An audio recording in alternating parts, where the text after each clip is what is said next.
what are some of the common mindsets that you see people have when they come to you saying, hey, I need help. I've got dystonia. I know that's something that a lot of people come to you for.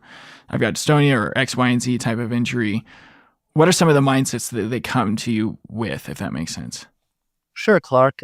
People come to me, as you mentioned, they might be on a road to recovery with focal dystonia, and they are seeing their neurologists and their physio, as we might say, that help them move on past focal dystonia and recover.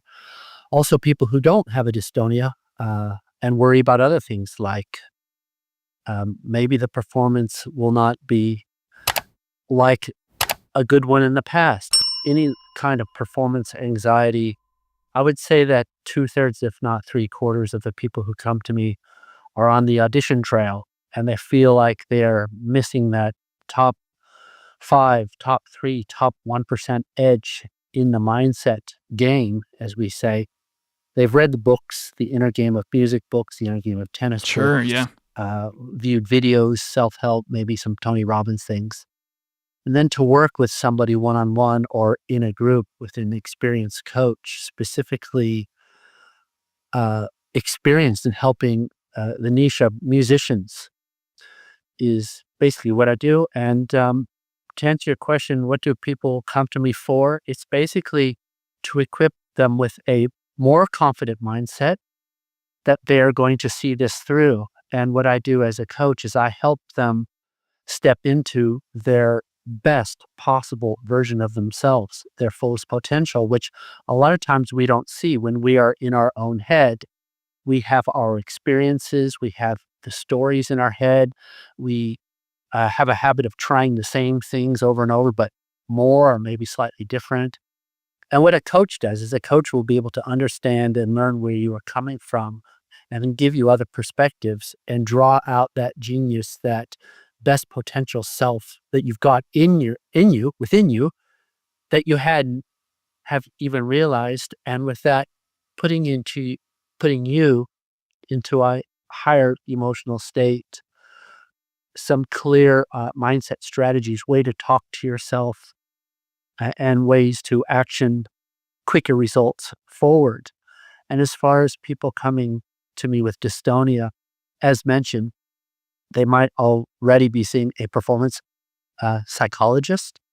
They will be seeing maybe a neurologist and again, a physio. And then the mindset coach is what really helps them put this all together and help them to mind travel into the future when they have recovered and become a better version of themselves because of this growth that they've gone through as a person and as a musician through the recovery of injury. Yeah, definitely. I'm so glad you phrased it the way you did because um, one of the goals that I've realized that I have with this show is to show musicians the importance of working on personal development outside of the practice room and how much it informs what goes on inside the practice room. And I should have asked you this before, like to start off, but um, I kind of know a little bit about your, like, why you got started in this field.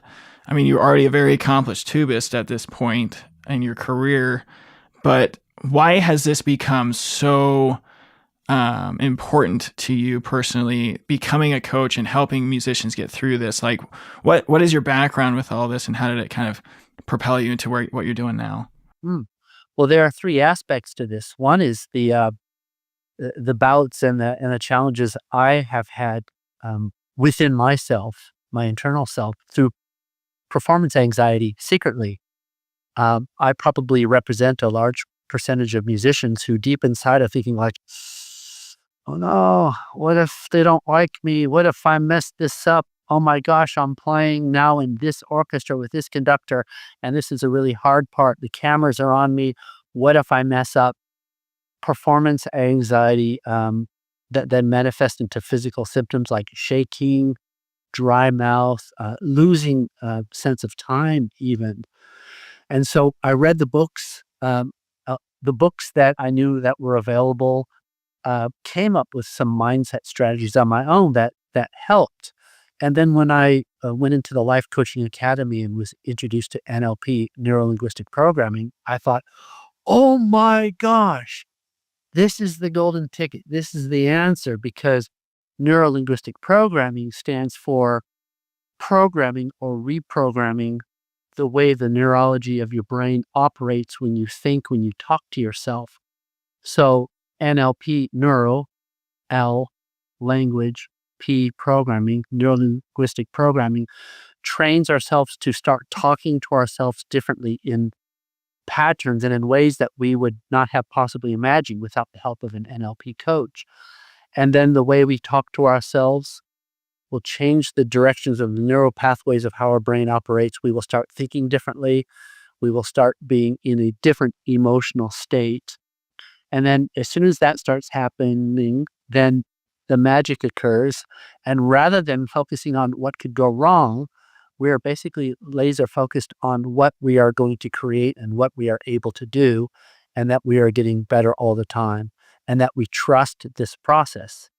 And that's basically what fascinated me. I was playing with one of the world's leading orchestras and found out that a very high percentage of the musicians were taking beta blockers, seeing performance psychologists, seeing psychologists to help them deal with their lives, because they were in a position where they are under a lot of stress, a lot of touring, a lot of comparing and reviews and critics. And Right. some of the musicians are getting older, where it's not as easy as when they were younger. And I think you get the whole picture. And when I was playing with that orchestra, I thought, oh my gosh, this is so fascinating. I would love to become a performance psychologist, go back to school, get a psychology PhD, and help musicians. And what I found out was that um, the neurolinguistic programming in itself, combined with my experience as a global successful teacher for 35 years, with my orchestral experience and my own journey, that has been the sort of golden recipe to help musicians. And they're, as you know, Clark, they're basically lining up at the doorstep, and we're basically looking at a waiting list pretty soon on who I'm going to be able to help and work with. Wow. That's And awesome, man. And with a lot of my clients that I work with, I do allow them and encourage them also to see a performance psychologist. And the feedback I usually get is they're not a brass player who've been at Carnegie Hall with 3 orchestras that are all world class and felt the nerves. They've got the degrees, they've got the certifications, they've got the formal training at the highest university level of getting a doctorate or a PhD in the field of psychology. So what I usually say to my members and clients, I said, go to the psychologist, so you get that resource, and you come to me, so you have my resource. Hey, thanks for tuning into this episode of Trust the Process, the official podcast of Musician Unchained, the newest coaching program dedicated to helping musicians navigate and overcome injury. But before you go, I have a few quick ways you can stay connected and support our growing community. First of all, I'd love to hear from you. Shoot me a text with the link below and share your thoughts, questions, or just say hi. You can also check the show out on Instagram, Facebook, and TikTok. We also would love to see you in our Facebook support group, Trust the Process Podcast Injured Musician Support Group. If you found value in today's episode, consider making a donation to support our mission of empowering musicians worldwide. Every contribution helps us create more content and resources for you, so visit link number 2 below to support the mission.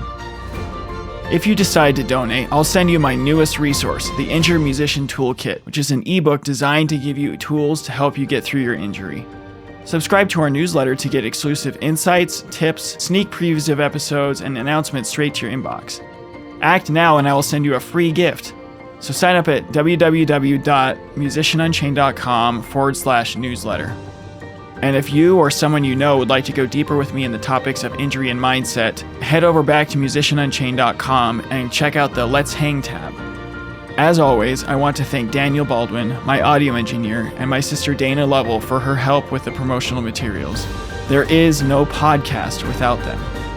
But before I go, I want to tell you how much I deeply appreciate your time and support. You are not alone on this journey. There are musicians and educators out there who need this resource, and we need to get it to them. Together, we are breaking the chain of old habits and thought patterns that don't serve us anymore, and unchaining the potential within ourselves to face each challenge with strength and resilience. So, as I always say, keep on keeping on and keep trusting the process. Until next time.